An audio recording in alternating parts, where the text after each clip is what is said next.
Yay.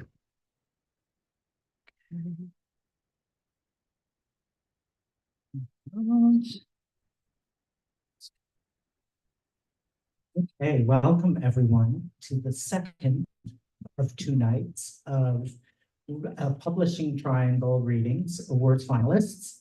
My name is Greg Newton. I am the co-founder, along with my partner Donnie Jochum, of the Bureau of General Services Queer Division. Tonight our volunteer is Josie, who's helping us out. Yeah, but the volunteers keep me relatively sane. Our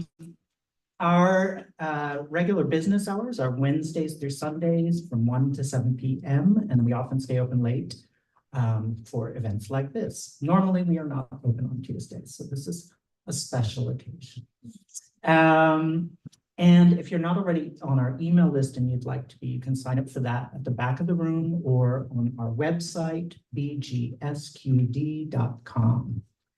So the Bureau, like I said, is an all-volunteer organization, which means we ask for donations regularly. Donations and sales are what keep this bookstore afloat. So I'm going to pass this around. If you're able to throw something in here, we appreciate it. If you would rather spend money on books, that's a wonderful idea. But if you're able to support us in one way or another, we very much appreciate it. There's some change in here. For those of you online, you can also send us a payment at Venmo at BGSQD, all caps. And I think that's all the business stuff. So I just wanted to read a land acknowledgement and a call for a ceasefire before we get started. So the Bureau acknowledges that our organization operates on the unceded land of the Munsee Lenape. We encourage you to join the Bureau in signing up to make a monthly donation to the American Indian Community Houses Mannahatta Fund. The Mannahatta Fund, according to its website, is an invitation to all settlers and non-native people who wish to acknowledge the legacy of theft and genocide that comprise the history of New York City and the United States. And you can find out more at mannahattafund.org. We also want to recognize that today, April 16th, is the 193rd day of Israel's genocidal campaign against the Palestinian people, funded by our tax dollars and enabled by our government's unwavering support. We hope that you will join us in calling for an immediate permanent ceasefire, an end to the siege, and an end to the occupation in order to stop the collective punishment of Palestinians and to ensure the swift delivery of desperately needed food, water, medicine, fuel, and humanitarian aid to the people of Gaza. And now, it is my pleasure to welcome Rob Burns from the Publishing Triangle to get this party started right. Please give him a warm welcome.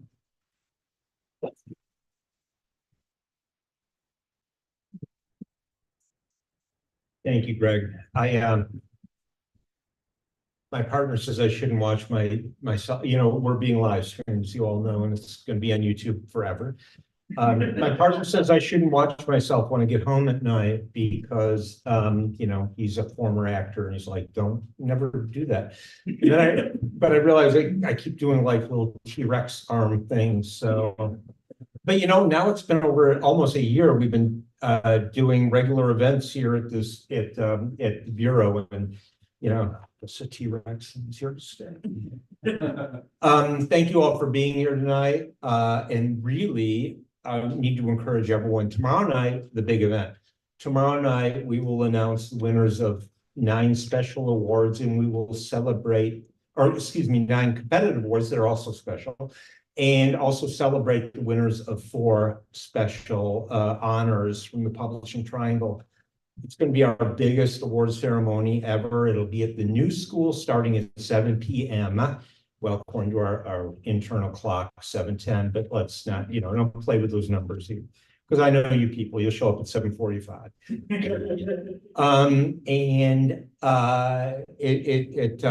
The new school at 6, because the new school has many different buildings, the new school building is 63 Fifth Avenue at the corner of 13th Street. In the auditorium, it's going to be a super event. RSVPs not necessary, but encouraged. And you know, now we're just worrying about the little last logistics. So, but please be there. Speaking of logistics, I need to point out that our organization is a volunteer organization, like the Bureau of General Services Queer Division.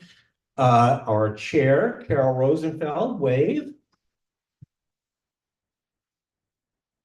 My fellow steering committee, steering committee member, Gerard Cabrera, wave. And our adopted brother, Stephen Greco from the Farrell Brumley Foundation. We're all doing this as a volunteer labor, love and fact. It actually costs us money. We don't make money. We have no paid staff. We have no interns. We are just out there, a handful of people putting on some of the most prestigious awards in queer literature. And let me add that our award ceremony and our reception are free. I'm not going to name names, but I will be there in June. So I'm just going to say, I appreciate what they do, but we don't cost hundreds of dollars to go, and another couple of $100 if you want to drink. Come, no special cocktails, but come to our event, have wine, beer, light snacks, soft drinks, water, socialize after the award ceremony. It's going to be a beautiful thing, and I hope to see you all there. Those of you on YouTube too. There's more stuff, but I'll get to it. So, oh yeah, by the way, if you can't make it, it's live streamed. Okay, now I do this all the time. All of you people that are reading tonight have 5 minutes. I'm going to go on for 27 minutes at the opening. So I'm going to stop now, but I'll come back. I did keep people to 5 minutes, but let me circle back. I'm going to invite everybody, every reader here tonight to come back and read, because the Publishing Triangle since last October has sponsored the Outspoken reading series, a monthly series of queer readers.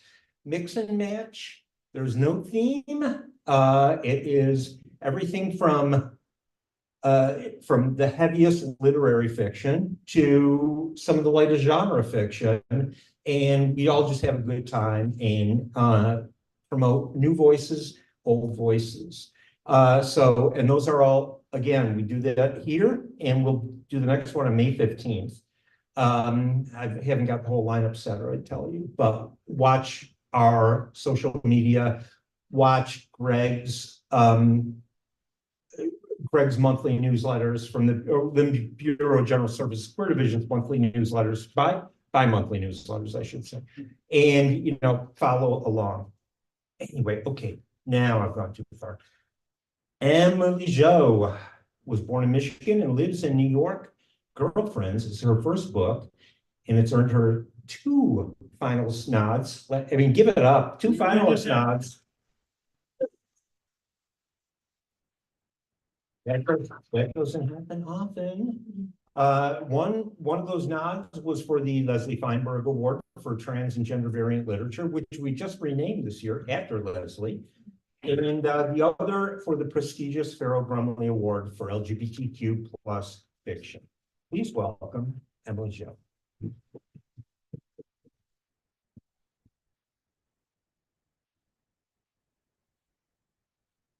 Hi, everyone. Thank you all for coming. Thank you everyone watching virtually. I'm going to read a little bit from the beginning of the short story Ponytail, which is like about halfway through this book. This is a story about a trans woman who's visiting an ex-boyfriend for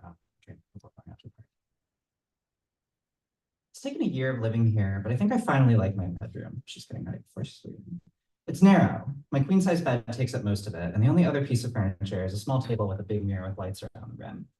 I found it on the street a while ago. Obviously, the lights didn't work, which is why I was on the street, but those can be fixed with a soldering iron, a few trips to the hardware store, and some patience. I had one window with bars over it that gave a good view of the brick row houses with arched windows and beautiful tall stoops on Irving Avenue. I had hung a translucent purple curtain over it, which fluttered a bit because I always kept the window open just a crack, even in the gross wet winters. When I sat there, my face brilliantly illuminated with the sounds of the street filtering up into my little cell-like room, I felt calm and protected in the way a bird must feel in the ample knot of a great tree. I took a little orange pill, Adderall XR 20 mg, from the bottle I kept in the drawer of the vanity. I considered taking two, but it wasn't going to be that kind of night. A visit to a meaningful ex, then a house party, no afters. I had to be at my best, but one was enough. Then clothes. I slid open the door to my closet, which was overflowing with stuff I got from sample sales and online. Clothes are my one serious vice. I couldn't afford to buy any of this stuff new, obviously, and even buying at resale made dents in my bank account I struggled to justify to myself. But, being trans, you have to put in a lot more effort to be taken seriously, or that was what I told myself. After some deliberation, I chose an Eckhouse Lava top with an opalescent sequin texture like fish scales and some high-waisted black pants I had thrifted and tailored to add pleats around the hips. Over top of it, a green leather trench coat. This would turn heads, I thought, angling my body in the mirror, feeling slightly giddy as the amphetamines kicked in. An hour later, I was standing in front of a row house in Bedford, shivering. It had gotten colder and somehow damper, and it felt like the streets were being scooped out by wind. The door opened. Come in, Ambrose said before I could even see his face clearly. I followed him as he scampered up the steps. The first time I met him was at a party uptown, back when neither of us had transitioned yet.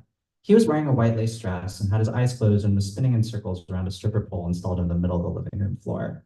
I walked up to him and placed my hands on his shoulders, and he stopped, opened his eyes, and looked up at me. The 8 months we dated were disastrous for both of us. We were both mentally ill and violently in denial about being trans.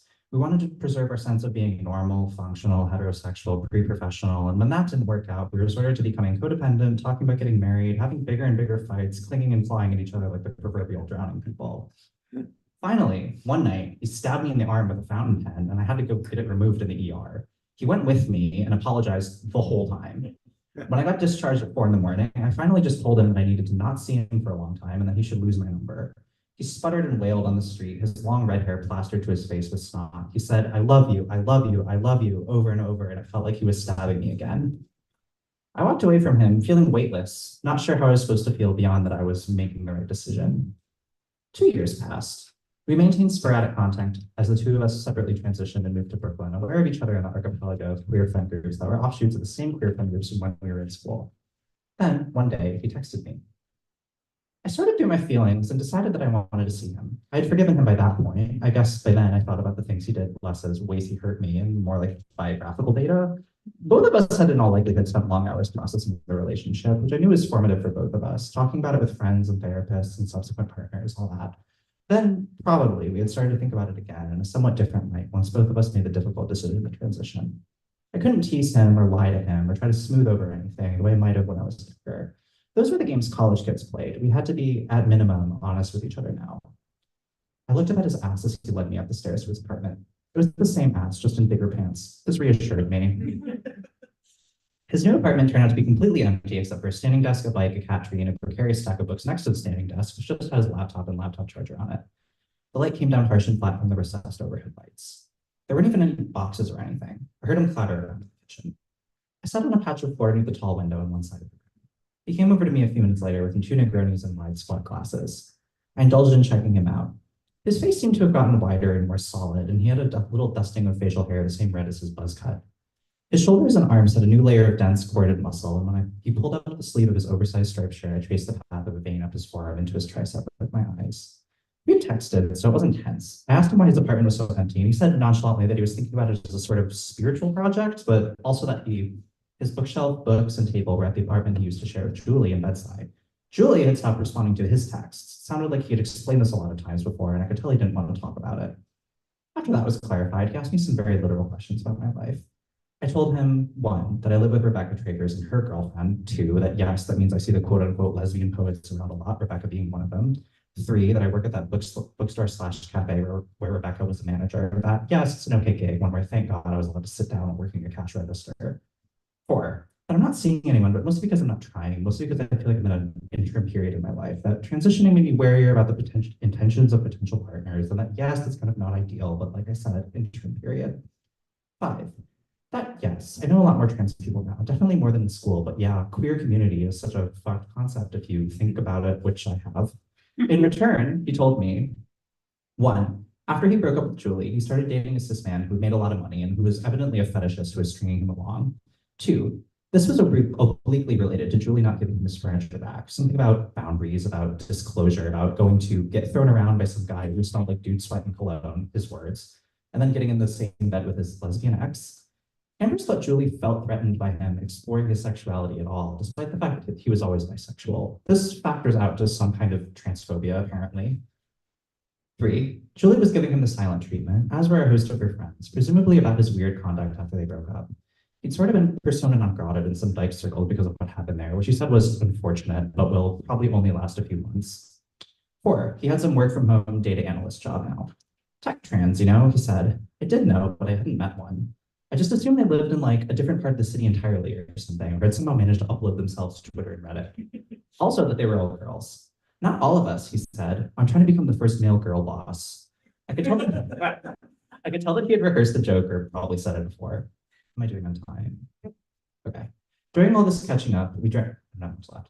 During all this catching up, we drank 2 Negronis each, at one point relocating to the kitchen, also empty, one set of dishes, no chairs, so he could make another round.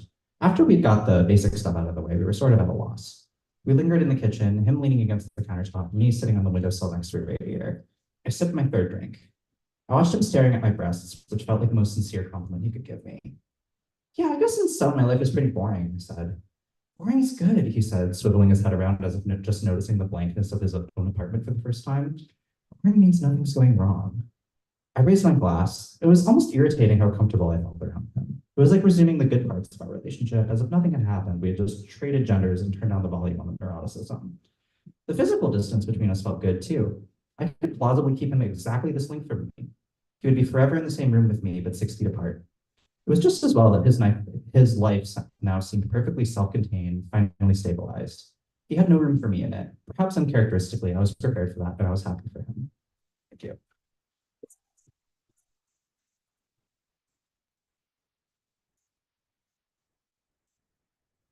Thank you, Emily. That was great. Our next reader is Casey Platt. Casey is the author of On Community, which is a finalist for the Leslie Feinberg Award for Trans and Gender Literature, as well as A Dream of a Woman, Little Fish, and A Safe Girl to Love. She's also the publisher at Little Puss Press. Please welcome Casey Platt.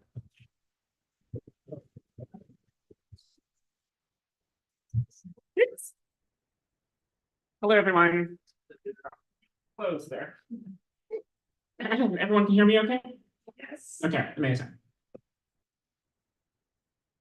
Okay. So this is a kind of like a long essay of a book that I wrote on community. And I am going to read 2 segments of it, a little bit at the beginning and a short thing from the end.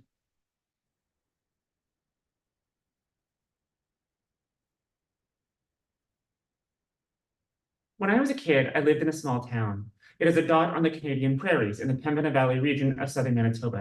I wasn't well liked, I didn't get along with most other children, and I moved away with my mom and stepdad after grade 5.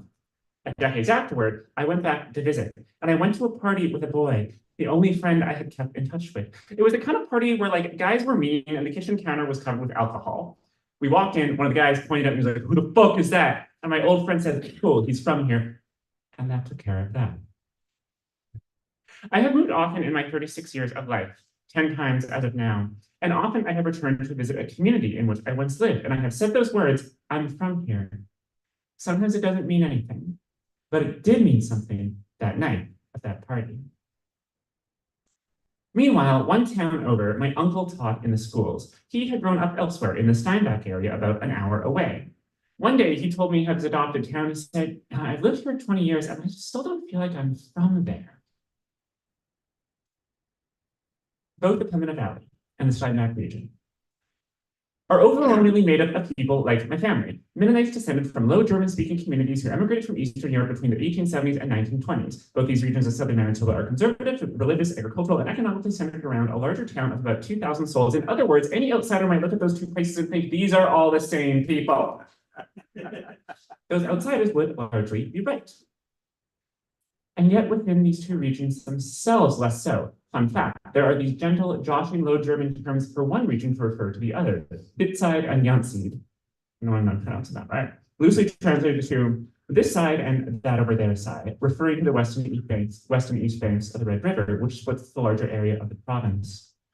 But joking aside, my uncle was serious decades after moving. I still don't feel like I'm from there. And a decade after I left, my old friend, it's cool, he's from here.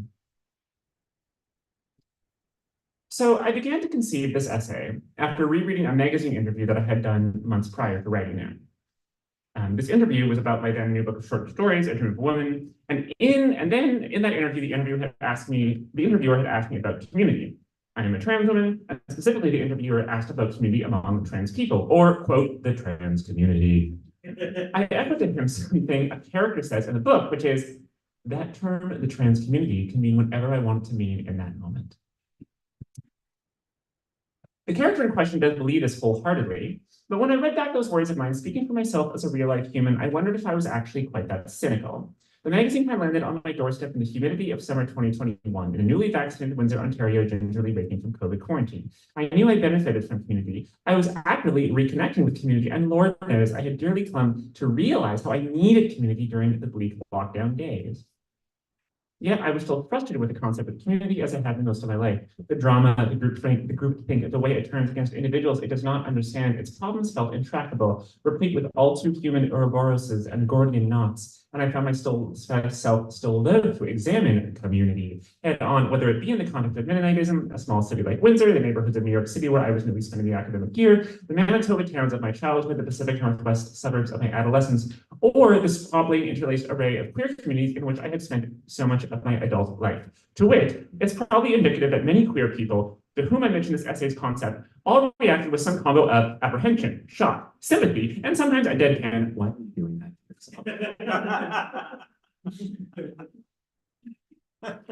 I'm gonna leave that section and I will read one other short section towards the end called Belonging. Towards the end of my writing this essay, my editor raised the subject of belonging. Isn't it in one way what community is all about? He asked me. He went on, said, and isn't it this aspect of community that brings out the best and worst in its individual and or collective members? How does it feel to feel as if you belong to a given community? Or conversely, how does it feel not to belong? And why often does one feel that way? We often talk about communities keeping people out as othering, whether these be outsiders, strangers, or undesirables. But sometimes it's the members or would-be members themselves who self-ostracize. Yeah, one wonders.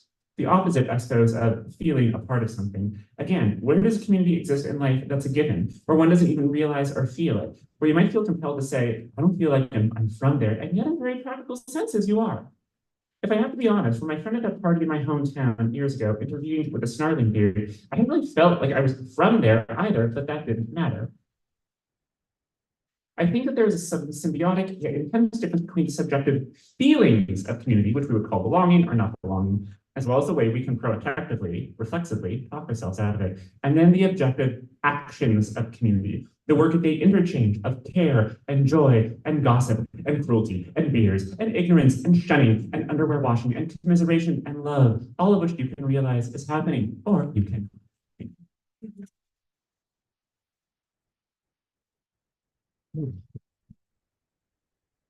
Thank you, Casey. And by the way, Little Puss Press puts out really great stuff. So I think One of the authors of Little Puss Press might be here tonight. I believe so. Emily, wave.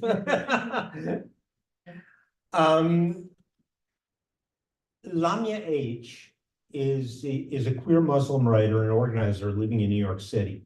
Her memoir, Hijab Butch Blues, published by Dial Press, is a finalist for the Judy Grahn Award for Lesbian Nonfiction. Lamia's work has appeared in the Los Angeles Review of Books, Salon, Vice, Autostraddle, Vox, and others, and she's received fellowships from Lambda Literary, Aspen Words, and Queer Arts. Please welcome Lamia H. Hi, everyone. I'm going to be reading from the first chapter of my memoir, Hijab Butch Blues. And in this section, I'm 14. I'm in Quran class in my Islamic school, and I've just read the story of Maryam in the Quran in class, also known as the Virgin Mary. And particularly in this story, she's giving birth to Jesus and is sort of like raging to God and is angry and talks about wanting to die. And I'm really enthralled by the story and I want to hear more. So here goes. The week after reading about Maryam wanting to die, I look forward to the next Quran class. I'm jittery as the time approaches and eager to start walking to the language lab. As usual, my class of 22 girls whittles down to a little more than half as we wind our way through the school building to the annex on the other side of campus. The other girls are unhurried when we get there. They take their time choosing seats and chattering and settling, but I'm fast. Notebook out, pen out, headphones on, ready to start the lesson. I'm jumpy, hyper aware of everyone and everything, anxious that I'm being transparent, that everyone can tell that I'm craving the next installment of the story of Maryam, that I'm leaning in so as not to miss a word, that I'm grasping at everything I can learn about this woman who complains to God and wants to die. But today is a review lesson, the Quran teacher tells us, to prep for our midterm the week after.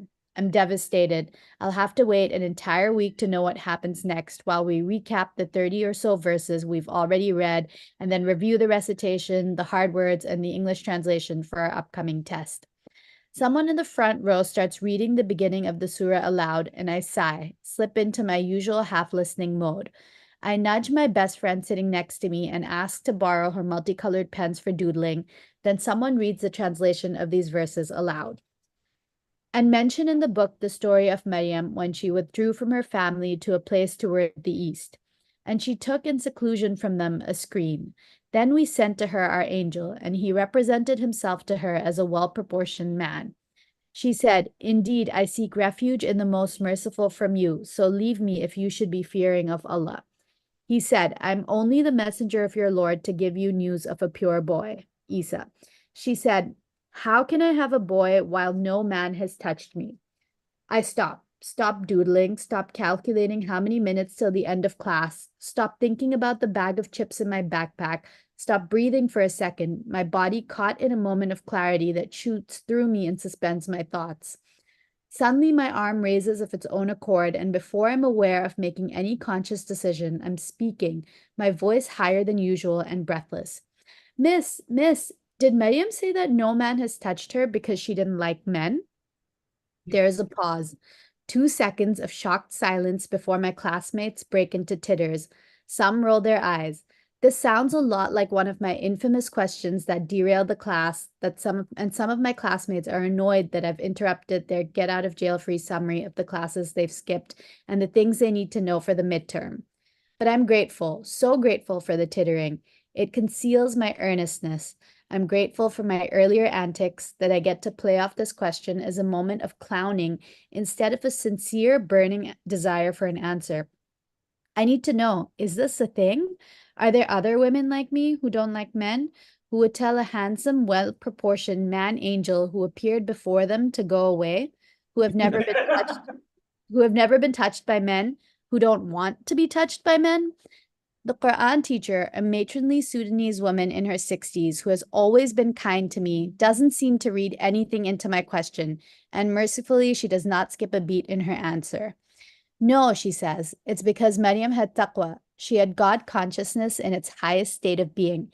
It's because Maryam was pious and loved and feared God. She knew that the divine was watching her even if no one else was around, knew that the presence of God was everywhere even if she couldn't see God. Maryam didn't want the privacy of her situation to tempt her into doing something with this beautiful man, something God wouldn't be happy with. Isn't that an excellent lesson to learn, girls? Don't ever forget that God is watching. When you're around boys, God is always watching. If you're alone with a boy, God is watching. If it's just the two of you somewhere, then God is the third. Remember Maryam, girls. Maryam turned to God. She asked the man to go away because she had taqwa. But I know differently. Maryam is a dyke. Isn't it obvious? Doesn't it make sense? She lives alone in a mosque with no one around, no one to monitor what she does or whom she meets up with, and not a person in the world for company. One day, a handsome and well-proportioned man comes to her door unannounced. No one will know if he stays a while. No one will know what they do together. But before he can even talk, Maryam asks him to leave. "No, thank you," she says. "Please don't talk to me." She would rather have her solitude than the company of this handsome man. Eventually, she lets him stay, but only because he says he's an angel. She hears him out because he's an emissary from God. Laughs heartily when he tells her she's going to have a baby. "Who, me?" she says. No man has ever touched me. No man. And I know she was pious. I know that she was always aware that God was watching, but there's no hesitation, not even for a second, when she turns him down and bars him from her space. It must be because Maryam doesn't like men, not handsome ones, not well-proportioned ones. These things don't even register for her. No man has ever touched her, she says. She hasn't let them. She hasn't been interested. Maryam is a dyke. Thank you.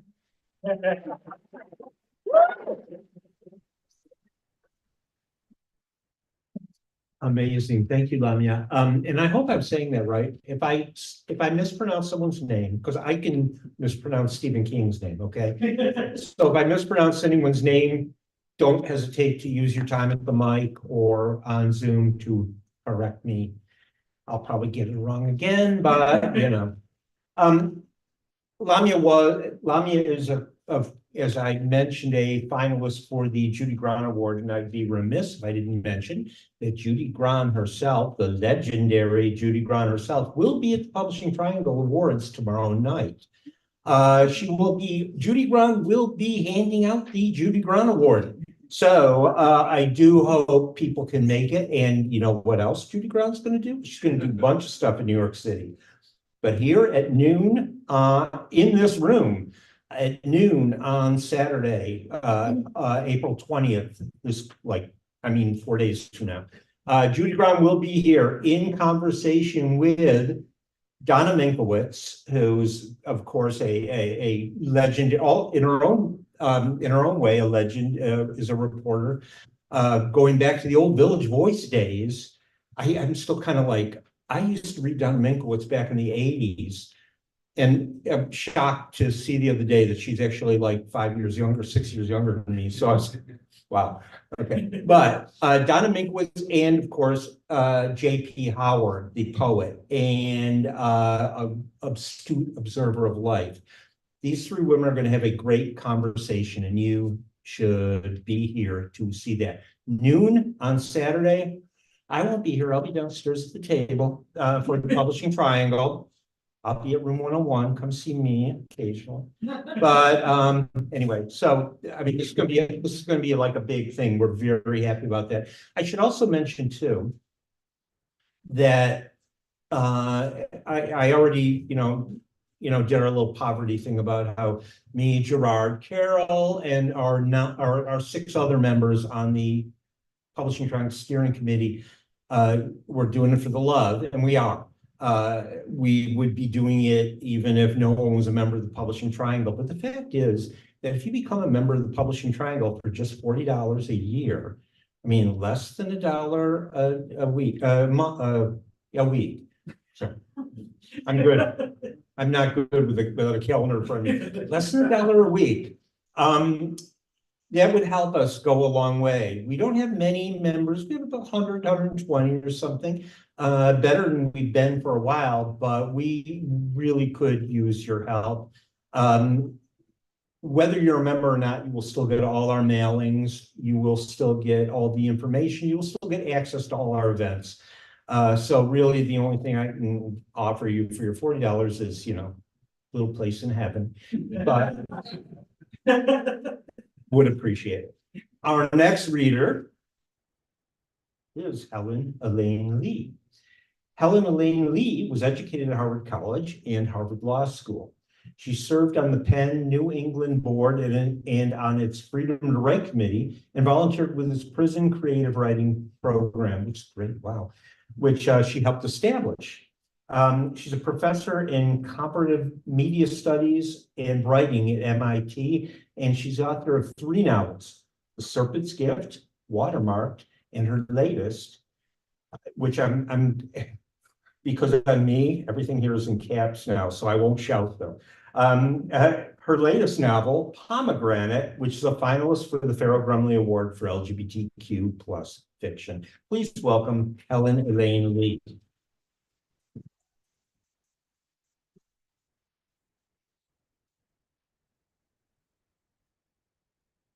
Can everyone hear me? Oh, yes. So, honored to be here and be part of this.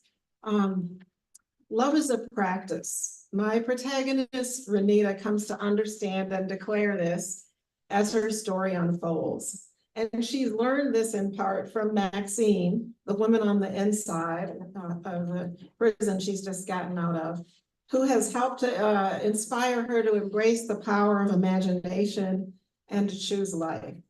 So Pomegranate is Renita's story of getting out of prison after a 4-year bid for opiate possession and of trying to stay clean, repair her relationships with her kids, own her love for Maxine and her queerness, and grapple to accept and tell her full and complex story.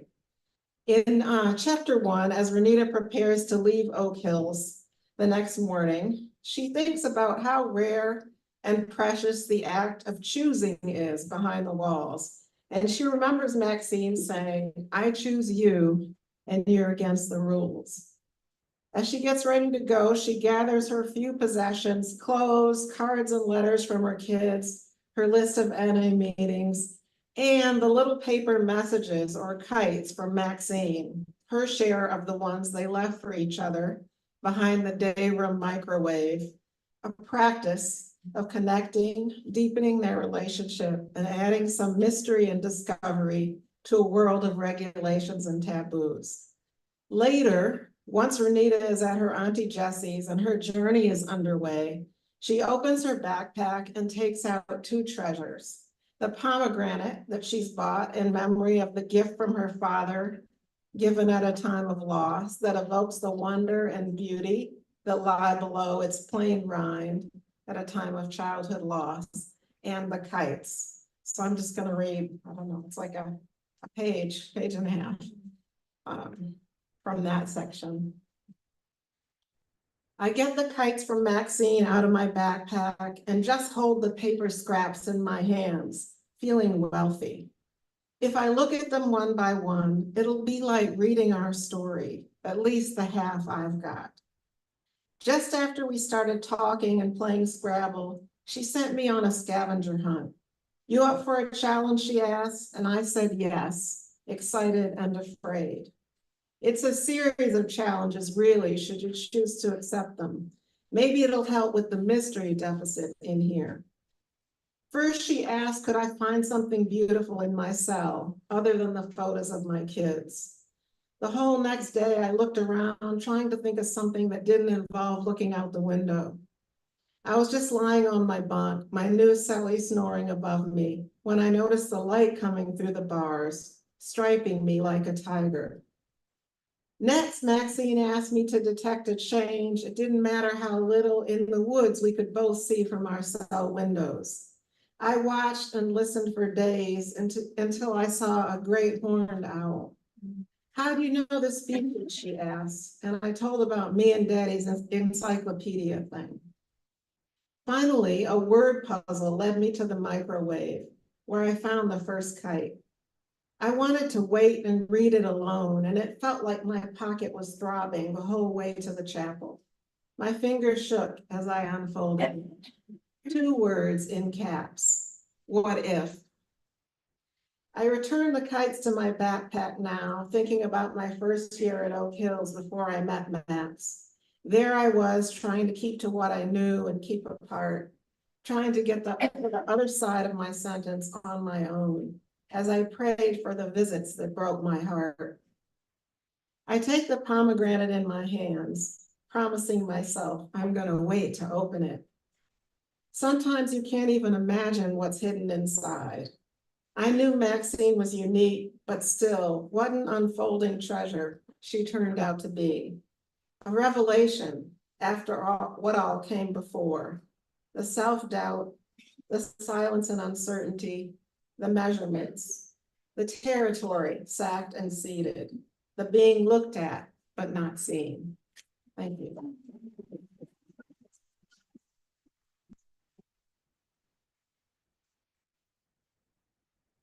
Thank you, Helen.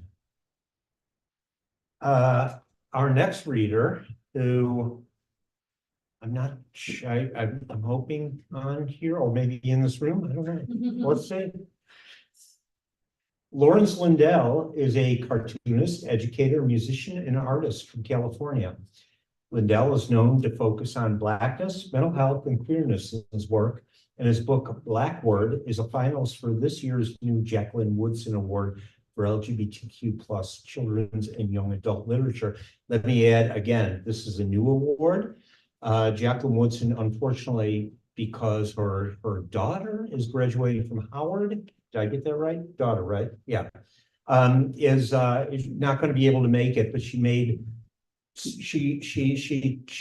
videotaped such a heartfelt message to the to all the finalists and to the winner that it's just really touching. So Lawrence Lindell, if you're in here or out there, you are out there. All right. Yeah, I'm out Come on down. here.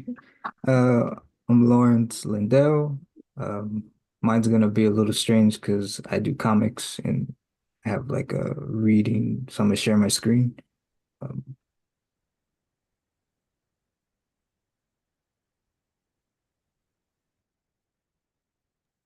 am I not able to share Oh, my screen? as I sound here. 1 second. No. How do I do this? Participants. Yeah. Make co-host. Okay, that should work. Also, mine's is very silly, so I'm like, everyone's doing all these great readings, and I'm here with like silly cartoons and stuff. But all right, can y'all see that? Yeah. Yeah. All right.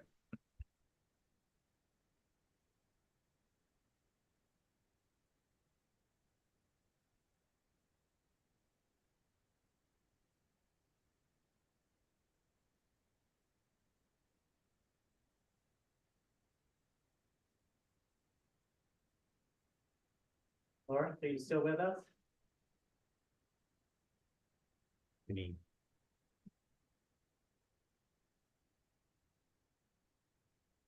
Lawrence, we can't hear you. You can't hear it?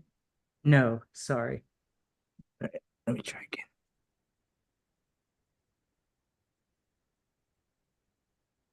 What about now? Perfect. There we go. There we go. Yeah.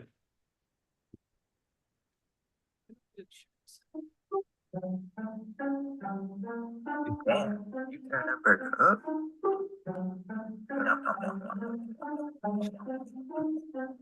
Girl, slow down. It ain't going nowhere. Dang, y'all. Leave Zeke alone. But for real, you really are turning that burger up. Y'all know. Oh, not the D. Yep, the D. Hey, night. Be back in 1 hour. Let's get cute for the debauchery.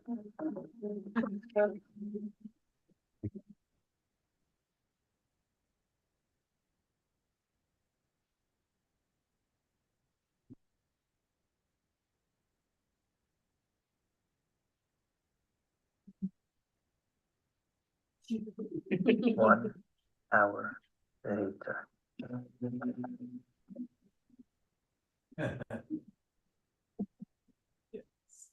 What? You couldn't change it up for date night, bro? But I did. I changed my socks. They yellow.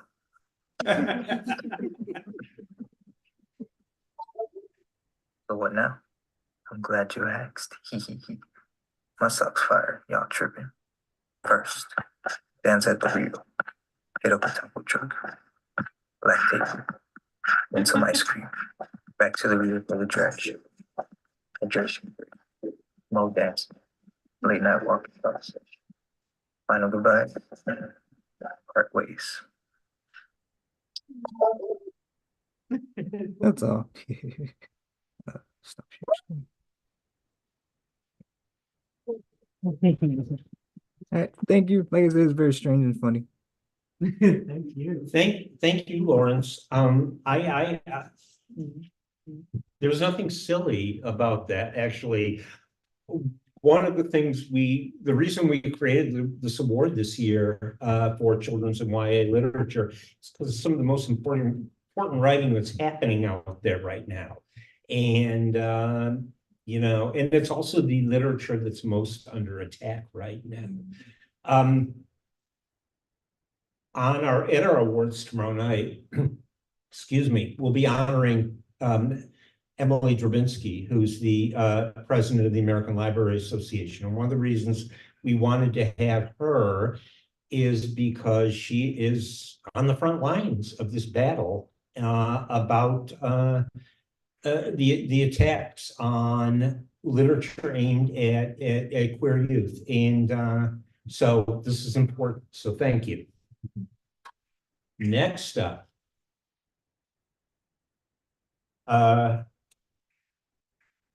Robin Geigel is an author, attorney, and advocate. Her novel, Survivor's Guilt, was selected by Time magazine as one of the 100 best mystery and thriller books of all time. All time. And it won the 2023 Joseph Hansen Award for LGBTQ plus crime writing. That was the first year the award was given, by the way, and that award was conceived of and is underwritten by the crime novelist Michael Nava. Her third novel, Remain Silent, is nominated for this year's Joseph Hansen Award. Please welcome Robin Geigel. Hi, Rob. Thank you very much. And thank you all for being there, and for anyone out in the ether. Nice to see you all. So I'm going to be reading 3 vignettes from Remain Silent. I couldn't come up with a nice cohesive 5-minute clip. So there'll be editing and things along the way, but it's 3 distinct clips. So Chapter 1, May 27th, 2009. Erin eyed the camera in the corner of the ceiling. After almost 12 years as a criminal defense lawyer, she had been in enough interrogation rooms to know that it probably wasn't the only one focused on her. She brushed her copper-color hair back off her face, willing her expression to conceal the emotions roiling inside. She glanced to her left at her law partner, Dwayne Swisher, hoping to find solace in his commanding appearance. But as she studied his face, she found it inscrutable. Dwayne, who had spent 7 years as an FBI special agent, had mastered many tricks during his time with the Bureau, one of them being the art of hiding whatever he was thinking. The door to the room suddenly swung open, and a man swaggered in, followed closely by a woman. Ms. McCabe, Mr. Swisher, I'm Detective Adam Lanza with the Cape May County Prosecutor's Office. We spoke yesterday, and this is Detective Emily Carter with the Avalon Police Department.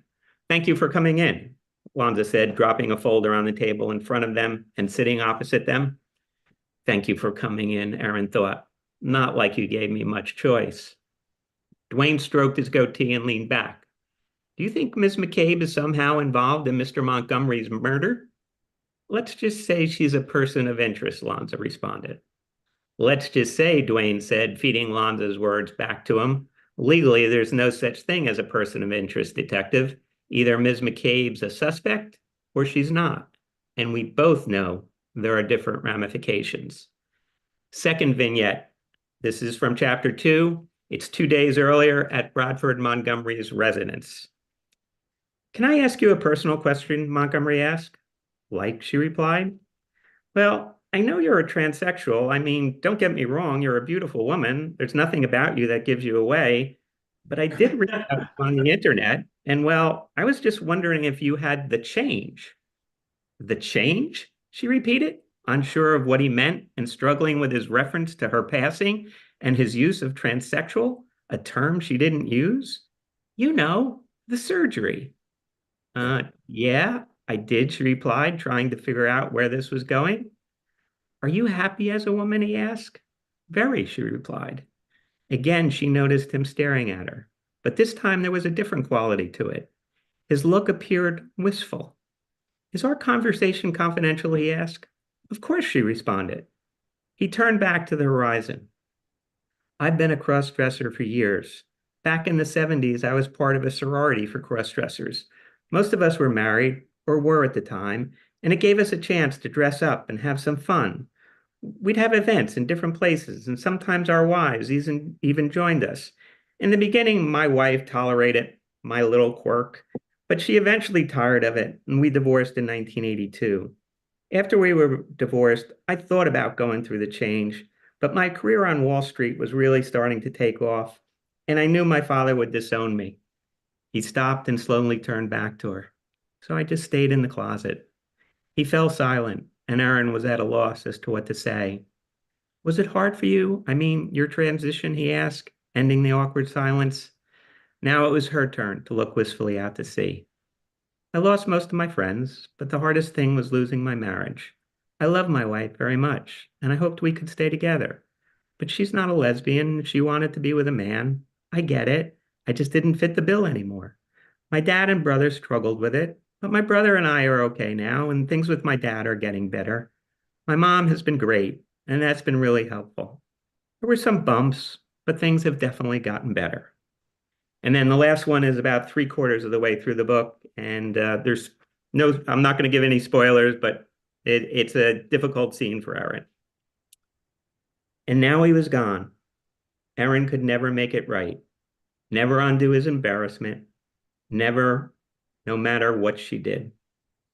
She slowly slid down the cabinets until she was sitting on the floor. She pulled her knees up to her chest and folded over, her head buried in her arms. The cry came from somewhere inside her she didn't know existed, a place where she had stored all the pain and anger caused by the vitriol directed at her, a place where all the self-loathing and guilt resided, buried deep beneath the desire to be proud of who she was, a place she had tried to hide as diligently as she had previously hidden her gender identity from the world and from those she thought loved her, a place where she stood naked and exposed, unable to deflect the scorn of those who judged her and mocked her for who she was. Thank you.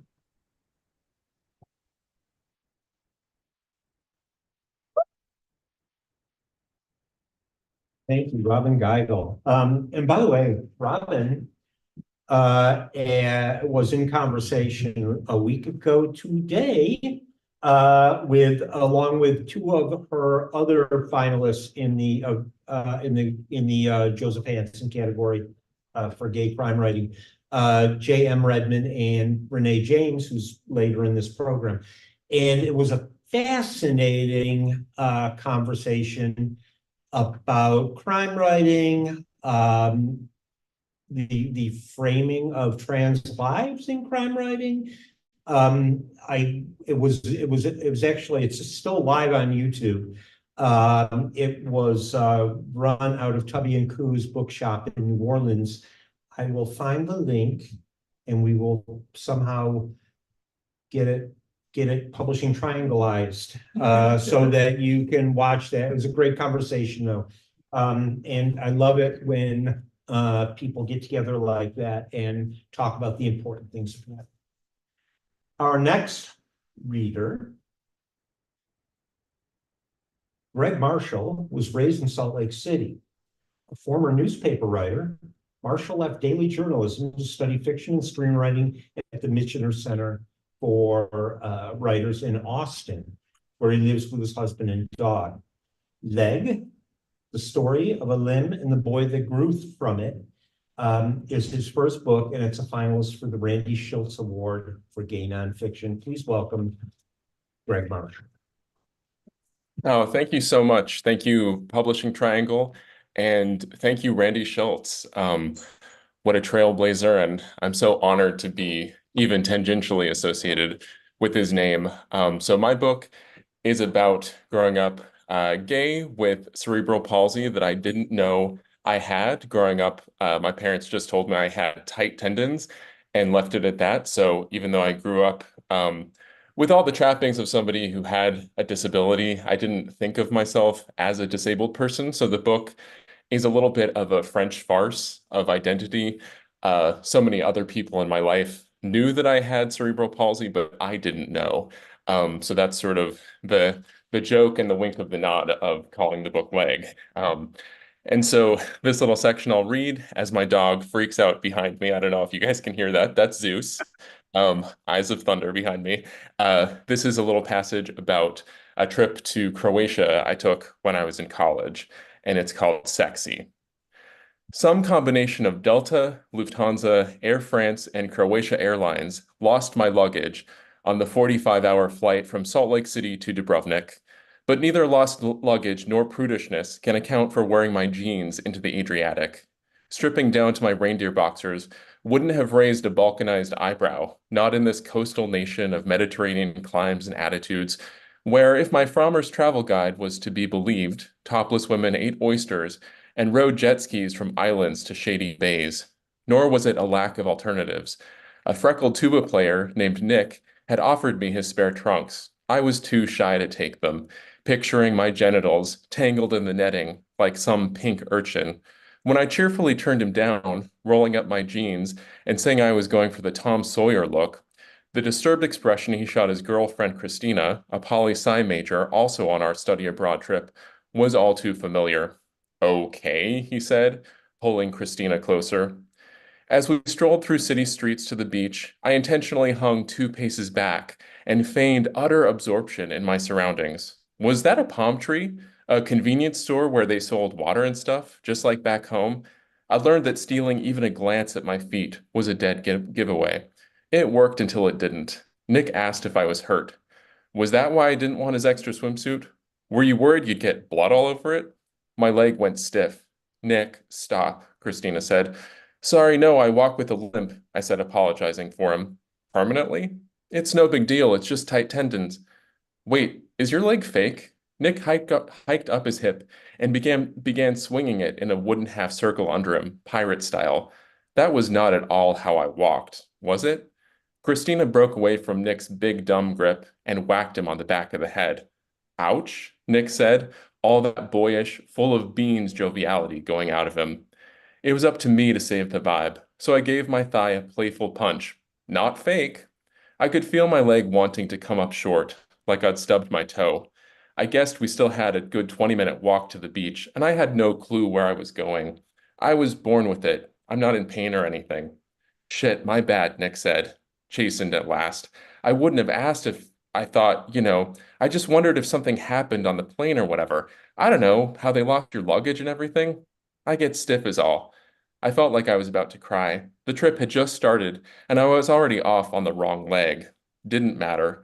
What did I care about some fire crotch's opinion of me? When we made it to the beach, I dropped my backpack, took off my shoes, and trundled into the surf before anyone could stop me. Alas, I swam in my jeans because I didn't want Tyler Townsend to see my leg. Tyler Townsend, past whose lifeguard stand I had limped countless times back on campus, always on my way to grind it out on a treadmill that looked out onto the ice floes of Lake Michigan. Tyler Townsend, whose lips knew how to accommodate a whistle, whose Popeye arms knew how to pull in a lane line, who was this very second stripping off an accented pink polo shirt, at least I thought I caught a downwind note of dark temptation, and unfurling a beach towel. On the shorter side, he had the stocky stride of a circus strongman. His aquiline nose and unmoving coif could have been swiped from a Roman bust, and though only a white boy from the Northeast, his skin already radiated the golden hues of buttered toast. If I had a type, I was looking at him. Hell, maybe I swam in my jeans because I wanted Tyler Townsend to save me. Was that what made someone capable of obliterating shyness, of laying out like his limbs were counterfeit coach bags he was determined to illegally hawk? Not having tight tendons, for one. By age 20, I occasionally trotted out the terms hemiplegia and hemiparesis, but tight tendons was still my go-to in casual conversation. I liked how it sounded tossed off like nothing. And in a funny way, it fit me best. Spending my childhood and teens in physical therapy had introduced me to gyms, treadmills, thigh presses, stationary bikes, and turned me by degrees into the most dogged kind of athlete, one in competition with himself. Like gay guys who hit the weights to develop beefcake bods and dispel notions of sissyhood and illness, I worked assiduously to make tight tendons the truth. My tendons were skinny and tough from working out, that was all. I'd never play intramural sports, but if my legs were going to be sore, it'd be because I'd just run my regular 5 miles on the tread. not because I had a disability. If I was tired and needed both hands to hoist myself up from a chair, if I had to lean my hip against the sink to brush my teeth, or keep at least a knuckle on the wall as I walked upstairs, so be it. I earned the pulled muscles the term spastic implied. Thank you.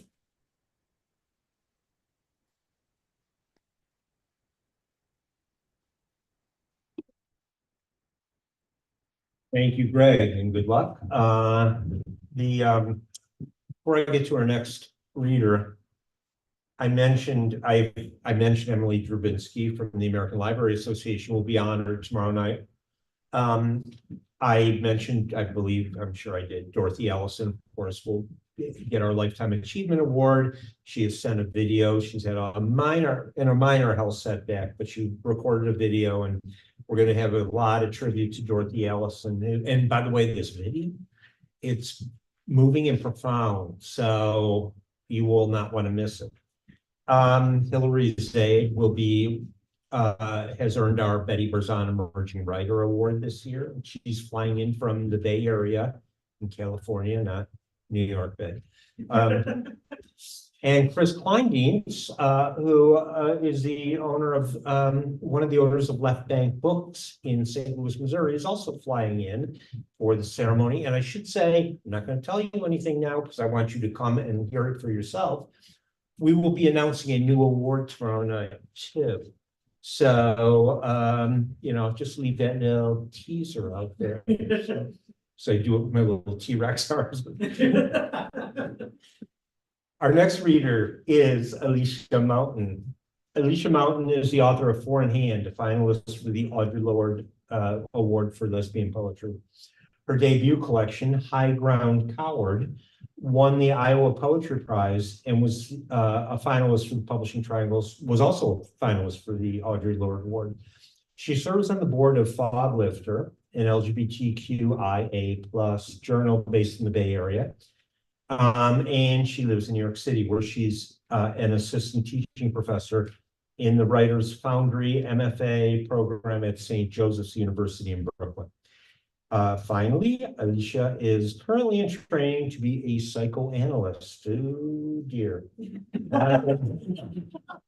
Better watch out I better watch out. So maybe more than just me, but please welcome Alicia Mountain.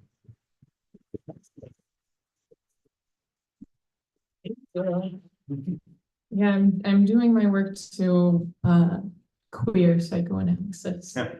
This is the book that's nominated this year for the Audre Lorde Award, and I'm so grateful to the Publishing Triangle for all the work that you all do to make these awards happen. I think that our books deserve attention, not just from mainstream publishers, but from readers like us too. I'm going to read some new poems though, and I'm just going to get to it. This is The Right Light to See the Dust Move. I haven't flipped the mattress since I bought it. Alone at a Costco, the worst place to be alone. I haven't flossed since cramming for the teeth cleaning I scheduled the week before my dental coverage would expire. The guy at Tire-Rama rotated all four when I came in with a flat in just one. There was a broken off house key sticking straight out between the treads. I should call my grandparents. I should enjoy yoga. I should buy a new toothbrush, one made from recycled yogurt cups. I should borrow a lawnmower and use it. At Costco, the employees wouldn't help me tie the mattress to the roof of my car because of liability. I threw a coil of twine over the car and walked around to pick it up on the other side over and over. I haven't called my ex-girlfriends in months, even though we really are friends now. I haven't owned a vacuum all my life. This next one is called Self-Same River Thrice. Bought the kind of discount flight where you don't even bring a carry-on. thinking you'll arrive to everything you left behind. How the lady at Bargain Corner said that at least once a week, someone comes in to buy back what they've given away. Sometimes it's there, and sometimes it isn't, and sometimes they don't want to pay. Walked past the old house and couldn't lift my eyes to it. Flicked what glowing butt of home I had held as an ember and ground it into the grass I used to mow. Down by the water, got carried away thinking of the spring that a man eating a driver's seat burrito in the Taco John's parking lot left his life and his truck in reverse. The whole diesel carapace rolled backwards into the river so high it drowned and tumbled them down to the minor league field. The season hadn't started yet. The sand was still uncombed. Stepped over and over into the pool of guts I spilled before women as offering, poking around in the offal of myself. Here, my paternal discontent. Here, my queer Tupperware childhood. Here, the meteor shower that spangles my birth night, and how I like to be alone from the light pollution when it falls. Gathering this up, soupy in my arms. It's for you. This is all for you. It was. It still is, slipping heavy out of grasp. A wet trout in a wet hand before it's knocked pocket knife dead. And I'll read one from this little book. So this is my second collection, and it's different to read and different to read from, in that it's all sonnets and they're kind of interlocking sonnets. They're crowns of sonnets. So the last line of one poem becomes the first line of the next, and the last line of that becomes the first line of the next. And then after you do that 14 times, all those repeated lines come together in a crowning sonnet.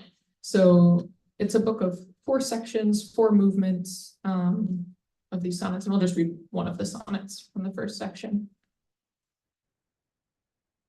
However quick, however long it lasts, this hot breath season is for growing. Have you cut your hair at all? Have you turned his rough jeans into cutoffs you wear on weekends? Is any day not a weekend for you when the mountains burn off their chill by lunchtime? I offer to trade you a poem for the story of the place we pressed our bodies together. We'll write twin books to outlast this. We'll press them cover to cover. I will tell my book that it was once in love, even if it doesn't remember fitting against you as it slept. I don't think many people remember my body, the folded map of it. And then I'll finish with one last poem, fittingly called Rewinding the Lesbian Sex Scene on a Flight to Denver. And it's exactly what it says. Rewinding the lesbian sex scene on a flight from Denver. There were years I feigned sleep to close the eyes of desire. Years I tried to see truth only in periphery. Years I tried to look anywhere else. The entangled couple beside me, their sock feet, the cloud caught in their small view of the open sky, wisping itself apart. There were years I stayed a satellite, far above the earth. I am still looking over my shoulder for whoever whispered my shame to me. I am watching them walk down the aisle. I am trying to keep my elbows and knees out of their way. I am reclining my seat every inch of unconfinement it will yield, which is not much. So I'm held close to this reflection. Spit-slick lips and hands in hair and reaching inside, and what I know well, head out of the frame, my gaze held unbroken by their bodies. Who said you can't drag your finger back across the screen of what you want? Who said you can't do it over again and again? Who said you can't ask for more? Who guilted my fingerprints into anything but a caress smudged across our surface? Whoever you are, whoever you were, look over my shoulder. Watch me fall in love, seeing myself in economy, in the thin air, seatbelt at my waist like I am something to protect for this duration, like her hands on my hips, pulling. Thank you.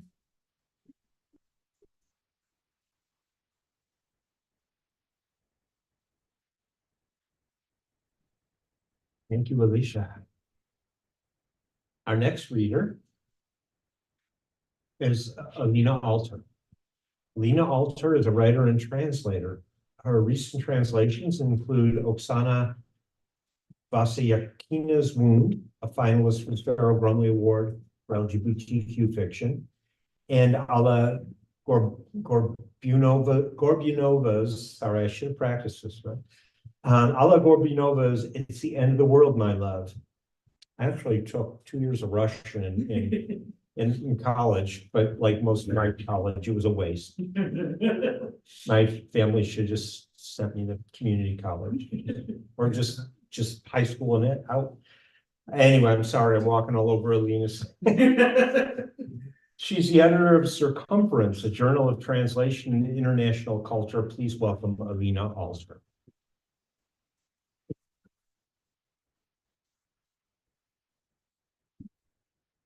Hello, we got all the names right. That was good. Yeah, thank you for having me and thanks to everyone else for reading. I'm going to read a short bit from this novel Wound that was published in 2021, I think. So before the invasion and before all the kind of terrible legislation that came after. But it's still sort of exciting, I think, for readers of Russian, and the translation is somewhat exciting for readers of English.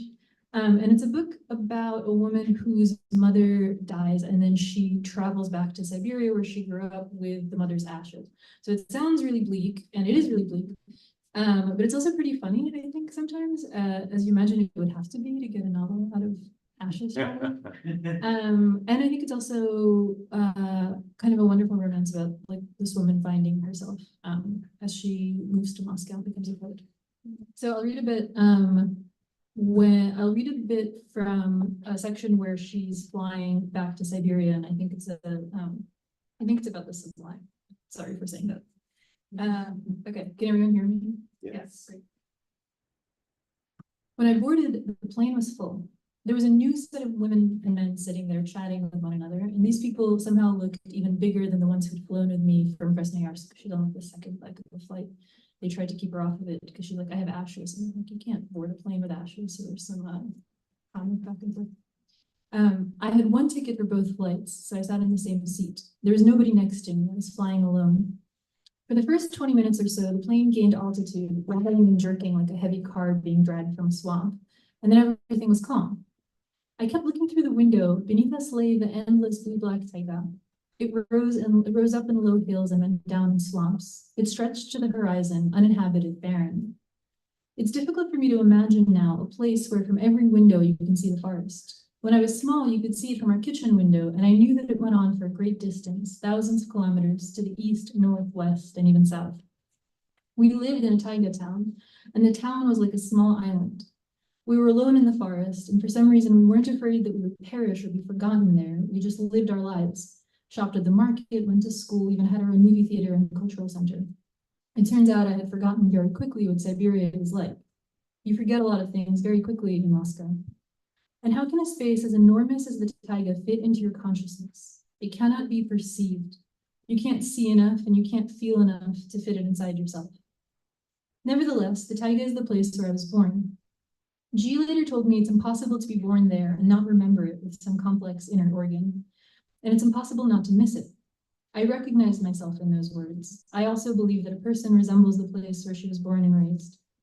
Inside myself, I'm like a wild forest. Even my wife can see it. Suddenly there was a jerk, and then another, and the plane started shaking like it was about to fall. I looked around to see men and women pressed against the seats in front of them, and through the crackling and noise, I heard a quiet voice. To my right, across the aisle, a man pressed against a seat had started to pray. Gradually, I felt we were listing to the left, and I looked through the window to see that the plane was turning so sharply that I was pressed against the cabin wall, and the box of ashes by my legs squeaked against the floor and fell heavily against my foot. The plane turned, and bright light flowed through the window, and I saw the blinding surface of a giant cold river cutting through the body of the forest. It was the Angara. The Angara never freezes, even when it's 40 below, because its current is so quick. And in the summer, it doesn't warm up for the same reason. Every school child in New Stadium Square knows this. I knew it by heart, and for some reason I couldn't feel afraid. The plane screeched like a piece of rusty metal whipped by the wind. Women groaned and sighed, men prayed, and I sat staring at the cold metallic water and crying. The forest was black and the Angara was the color of steel. I wasn't afraid that we could all die, but afraid of the world that I'd always seen from Earth, thinking was so simple and lived in. Now I looked at the Angara and wept. On the inside, I felt hot with awe. Finally, the plane righted itself and landed. Everybody clapped, somebody yodeled. The man to my right crossed himself and put on his hat. I was the last to leave the airplane. I couldn't see any reason to rush. I had brought Mama to our Siberia, and it was a festive moment, and also an awful one. When I walked out onto the boarding ramp, the wind swept me up, the cold and mighty wind.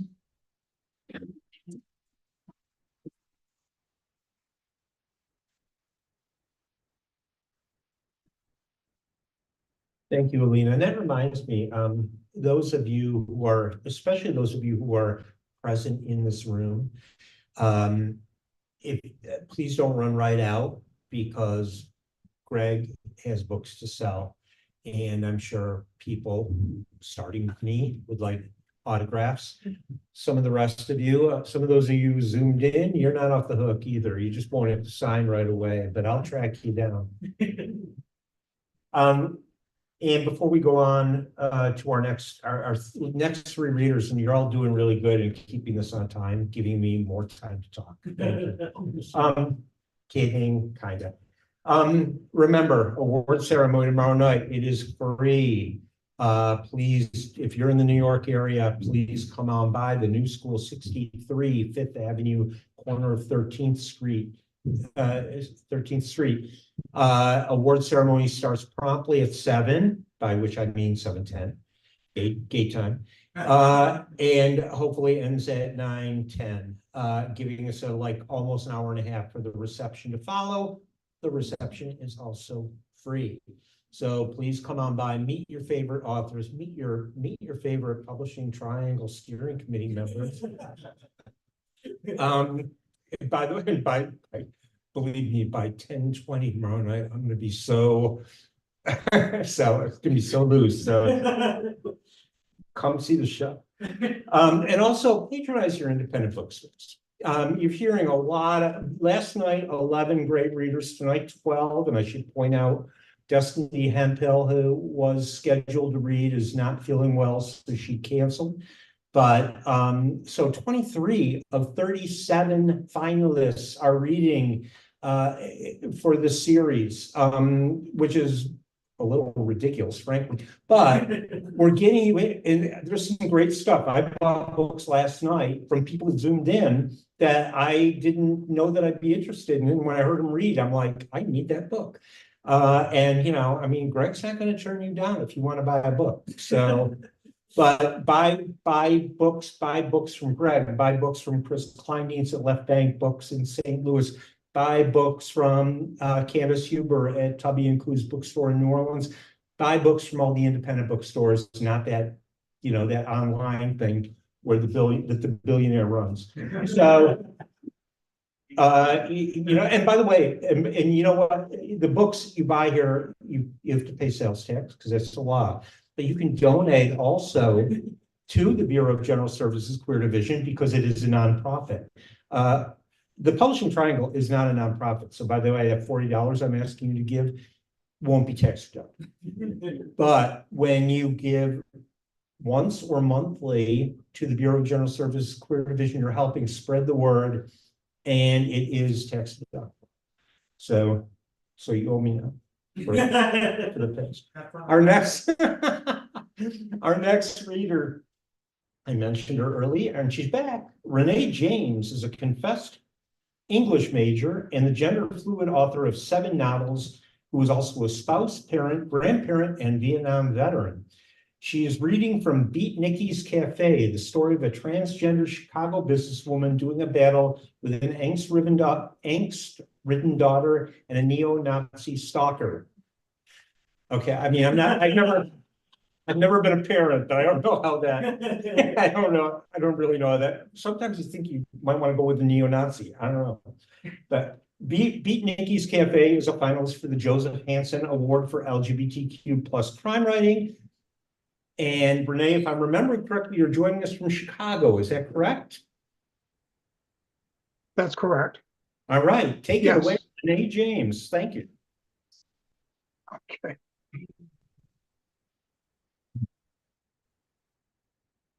Thank you very much. I'm really happy to be with you this evening. Beat Nikki's Cafe is narrated by Nikki Finch, a successful transgender businesswoman trying to keep her business and loved ones safe from a violent stalker in the first summer of the Trump presidency. But that's not Nikki's only challenge. She's also become the custodial parent of Morgan, her estranged teenage daughter, who has never forgiven her for transitioning. Here, Nikki and her daughter Morgan tour Boys Town, Chicago's officially designated LGBTQ neighborhood. We head east to Halsted Street, which forms one side of the triangle that creates the Boys Town area. As we walk north on Halsted, I stop at a plaque mounted on a pedestal in the sidewalk that formally acknowledges Boys Town as an LGBTQ neighborhood. Morgan reads the inscription, then we resume walking. I want you to know this neighborhood, even if you don't approve of me, I tell her. This place was a refuge for people like Little John and me back in the day.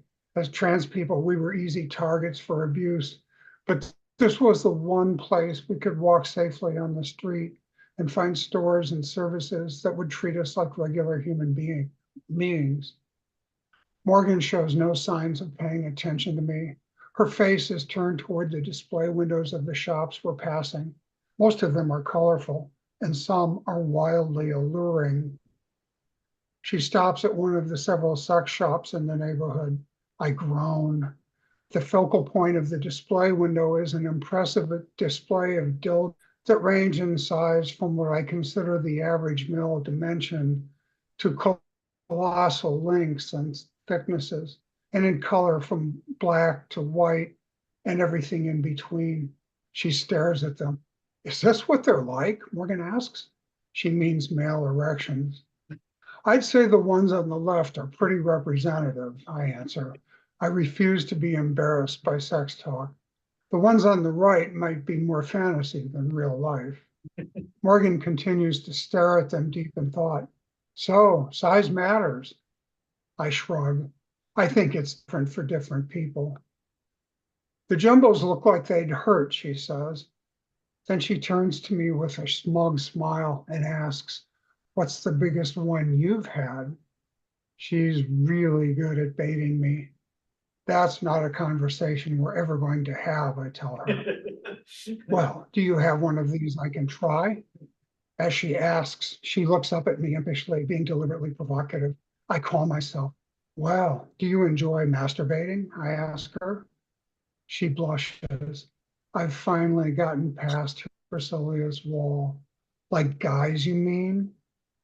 Women masturbate too, I say. Women use tools like these, and some just use their fingers, and some just hold off till they can get the real thing. Morgan stares at the window.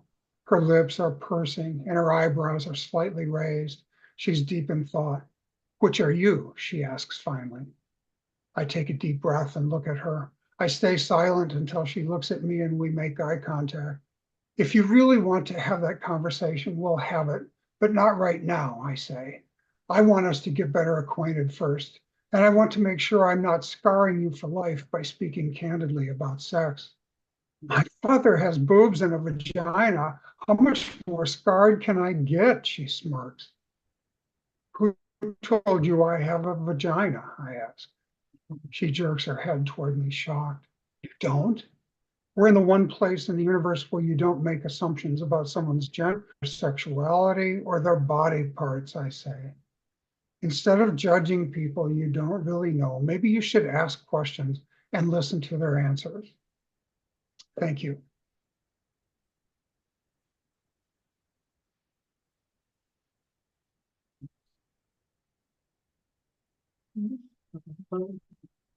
Thank you, Renee James. Our next reader, Zachary Zane, is the author of Boy Slut, a memoir and manifesto, a finalist for this year's Randy Schultz Award for Gay Nonfiction.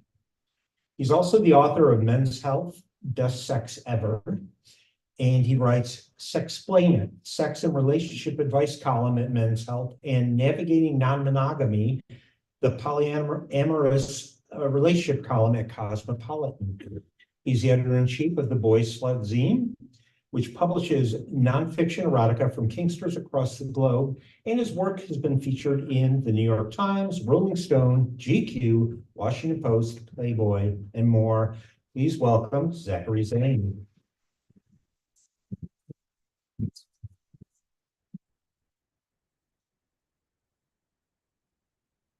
Perfect timing, honey. So, awesome. Thank you so much for having me here. And yes, my book is Boy Slut, a memoir manifesto. It's about how to overcome sexual shame. I write through a very bisexual lens, polyamorous lens, teaching positive lens, and I'm just going to start from chapter 1. Oops, I should have already turned to it. Okay. Oh, thank you. And the paperback comes out next month. It is Sexy in Pink, which we love, the bisexual colors here. All right, chapter 1, titled, Am I a Sex-Obsessed Pervert? One of my first memories is imagining my childhood therapist naked. Mark was handsome, the pinnacle of daddy, late 30s, solid build, scruffy. He wore floral printed shirts that were just a small step above Hawaiian. He had a warm, friendly demeanor, more so than most therapists, perhaps because he worked with children. I suffered from severe obsessive-compulsive disorder, which was why my mom had sought Mark out.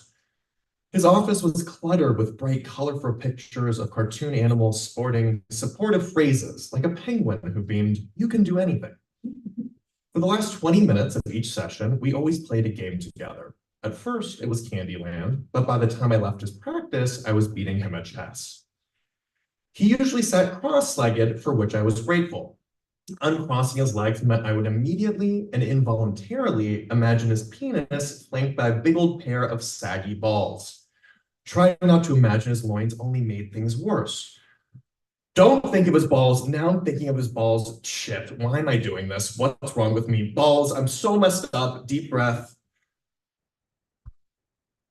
Balls, now they're closer. I'm such a sicko. Balls, I'm disgusting. Balls, why can't I stop thinking this? Balls, it's because I'm a bad person. Or to put it more succinctly, balls, shame, balls, tears of shame.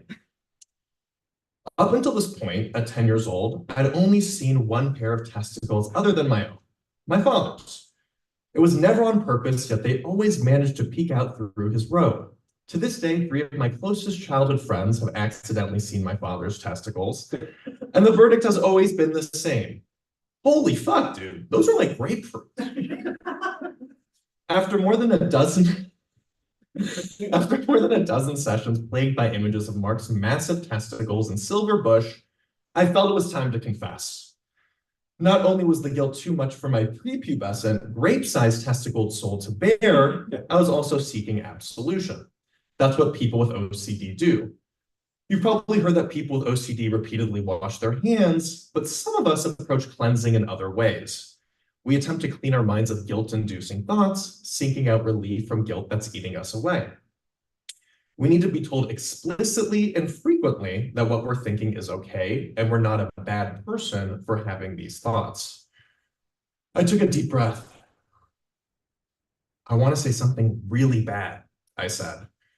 That's okay. You can share anything you want here. There's never any judgment, he replied. But this is really bad. I clarified. I'm sure it's not as bad as you think. Okay, I said, confident Mark was not understanding the full gravitas of the situation. After what felt like an internal pause, I began to stammer. I had to spit it out. I imagine people naked, a lot.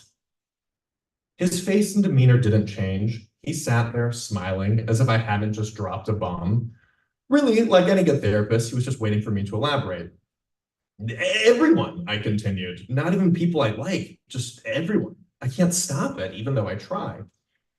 Finally, he spoke. It's okay, Zach. We all imagine people naked.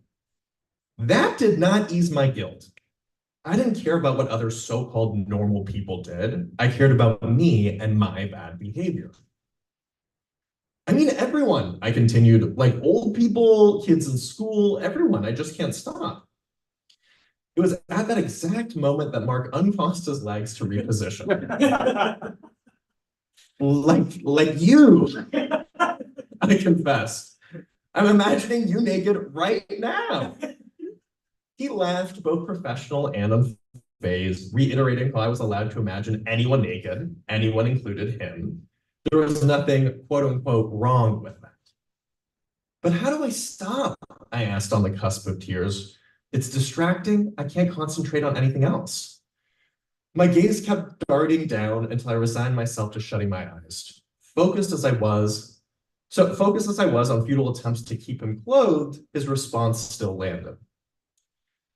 Thinking of people naked isn't bad. You'll only be able to stop thinking of people naked when you truly believe that. When that happens, your thoughts will pass just as quickly as they come. But when you think of something, in this case nudity, as being bad, the thoughts and images won't pass. You dwell on them.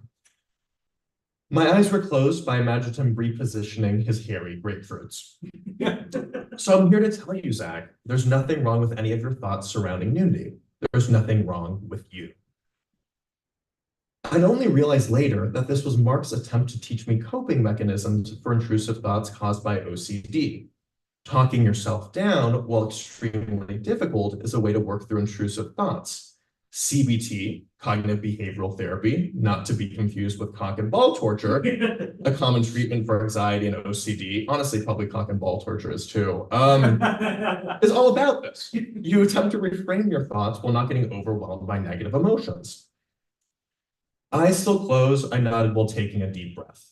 When I opened them, Mark was fully dressed. Shoulders back, head held high. I left my shrink's office to where my mom was illegally parked. I felt as if I had accomplished something. I'd no longer see a world filled with naked, flesh-colored zombies whose sole purpose was to make me feel guilty. Even my little preteen self was able to see this breakthrough as a momentous occasion. How did it go? My mom asked as I climbed in. I looked at her, immediately imagined her naked, and said, "Fine."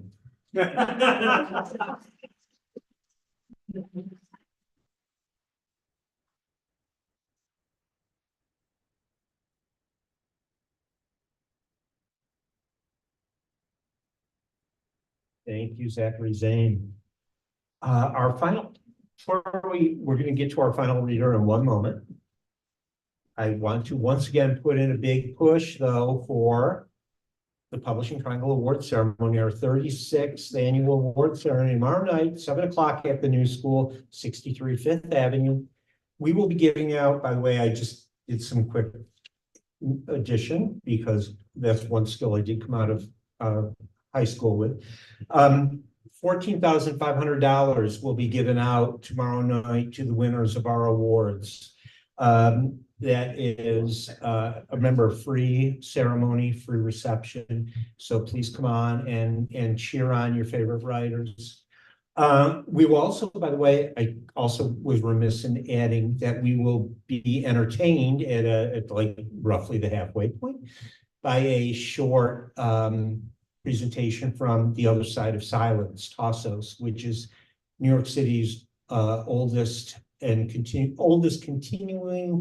performing theater company, LGBTQ theater company. And they'll be doing some excerpts from an upcoming performance, and some of the, including one of the actors that will be on stage for that 5 to 7 minutes, which is what I told them, let's see.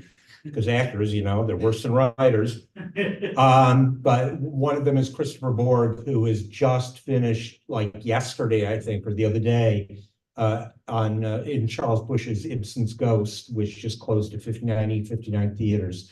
So, you know, we're talking about real actors, people. So, so please come join us and also become a member. I'll do that one more time before we have time. We do. Sorry. Our final reader tonight, Chloe Chun, Chloe, I practiced this, I'm sorry. Chloe Chun Syme. Her debut illustrated novel and stories, Churn, won the 2022 George Garrett Fiction Prize from the Texas Review Press, and it's a finalist for the Edmund White Award for debut fiction from the Publishing Triangle. Her writing has appeared in Split Lip Magazine, Lit Mag, Free State Review, and other publications. She received her MFA from the University of Missouri, Kansas City, and lives in Lawrence, Kansas. Please welcome Chloe Chun Syme. That's great. Thank you, Rob. And thank you to the Publishing Triangle. So I'm going to be reading, can everyone hear me okay? Yeah. Okay, awesome. I'm going to be reading the 6th chapter of Churn. It's my favorite chapter of the book to read because it's short and sweet and kind of silly. It's my love letter to Gypsum, Kansas, which is a town of about 400 people in Kansas. Oh, and I should mention, so each chapter of the novel has an illustration, so I'll try to show that. Oh, no, my blurred background's not going to allow it. But yeah, there's a painting that goes along with the story. So communion at a Taco Bell in Gypsum, Kansas. Amy decides on our trad over gravel-pocked pavement that Taco Bell has come to Gypsum, to the empty lot at the far edge of town. I don't have the heart to tell her she's wrong, that Taco Bell isn't coming, never will, to this 100-acre town, that these century-old shacks and cracked open ruins, the ghost of a gas station that never was, the singular breath of the only church, the only convenience store, the only paved road, are nothing to Yum Brands and its $20 billion empire. I don't have the heart to tell her we're sooner to spy the golden arches spearing this 1,000,000-acre sky than to smell the synthetic, libidinous aroma of nacho cheese pervade every block. To tell her that we too have no stakes in this town. We are farm girls and thus homeless among the prairies. We come here when our fathers are drunk and our mothers are whistle voice kettles spouting steam. We come here all through junior high and high school. Sometimes I sneak the car keys and drive from Salina. Sometimes I'm dropped off. No matter what, Amy insists I pedal her bike from the Badillo's farm to Gypsum while she stands on the back axle's hollow metal pegs, body weight pressed into her palms, pressed into my back, fingernails marking their half moons along my collarbones until, in the half moonlight, we see it.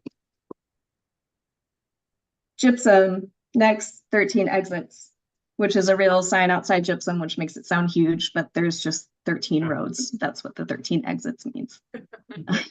As if every street is an off-ramp, every sodium orange street lamp a beacon for a parallel world where Taco Bells are built in 100-acre towns. Tonight, July's boiling wind, blanched wheat fields line our path, left over from the farmer who scattered his brain across his 4th-generation farmhouse. Coyotes 2 or 20 miles away fill our ears with laughter, with communion. A poor, flattened possum denied burial catches our eye, strewn along the shallow shoulder, and we promise to cradle his body into the earth on our return, hands like shovels, bent knees like prayer. 2 16-year-old deviant farm girls. Amy, my first and only real friend, was the first to show me that rubbing raw earth into the eyes of haters could be more than just revenge, spitting between teeth more than just the poison we uttered, that showing you had worth was more than just but our land-given right. Amy, who first showed me the glamour of crudity in her sun-bled cheeks, met everyone but me with a "fuck you, Johnny," or "kiss the earth and beg forgiveness, sinner," as if every other warm body was our own personal nemesis. Our world perfected, whittled down to us and them, made our time apart, which was most of the time that much lonelier.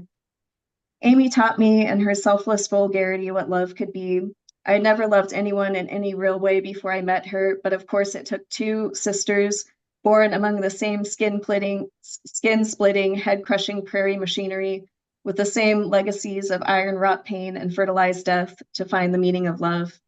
The meaning of love is welcome to Gypsum, good churches, good schools, good people.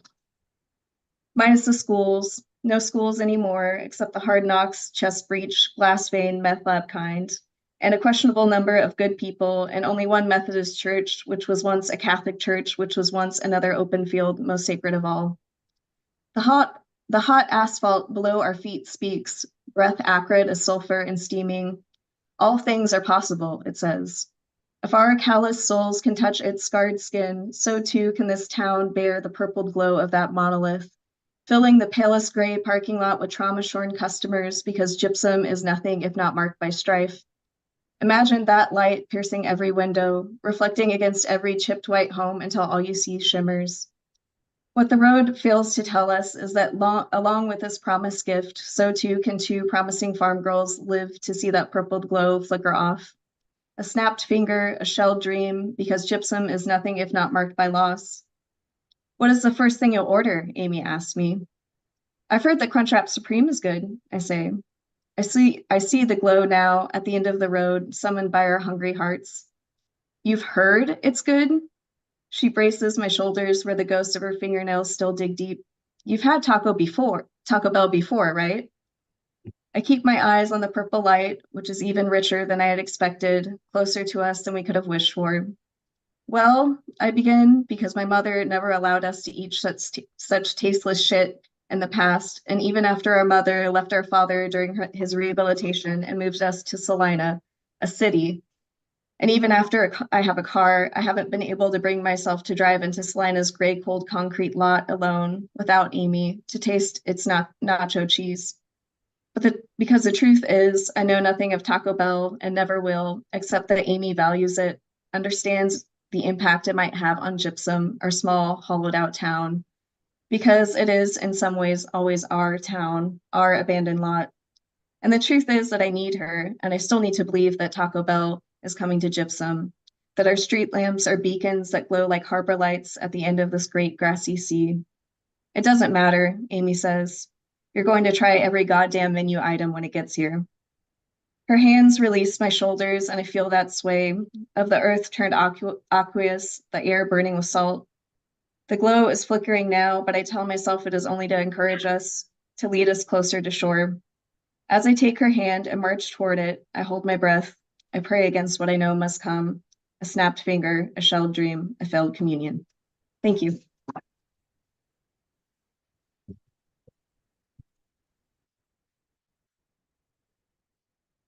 Thank you, Chloe.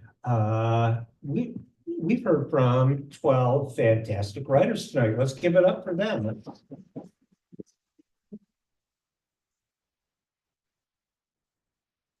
Not to mention 11 fantastic writers last night, and then there's the 14 writers that weren't able to make it, but their books are good too. Your takeaways from tonight, first of all, there's a lot of good books you need to be buying and buy them from independent especially LGBTQ bookstores if you can. Come to the award ceremony tomorrow night, help us honor Dorothy Ellison, help us give out over $14,000 in prize money. Cheer on the winners and just join us, and remember, free. If you are not in New York or if you are otherwise committed, two things. The award ceremony will be live streamed, so go to our website or our social media sites for the link to that tomorrow night, starting at 7 again. And if you are still booked, the ceremony will live on in perpetuity on our YouTube channel. So please follow us there. And also remember to come here on Saturday at noon, Judy Grahn in conversation with JP Howard and Donna Minkowitz. It's going to be an exceptional experience. You should be here for that. And be comfortable here, right? Greg wants you to come in all the time. Say, hang with me. and buy a book, but hang with it. So anyway, thank you all. You've been a great audience, and thank you, thank you, Carol Rosenfeld. Thank you, Gerard Cabrera, who's gone. Thank you, Stephen Greco, for everything you're doing for queer literature. And I hope we'll see you tomorrow, but we'll see you soon. Thank you.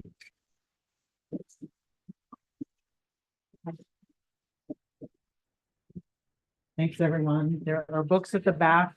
I think I got most of you, but I think I might have forgotten one or two. Please forgive me. We will get those books.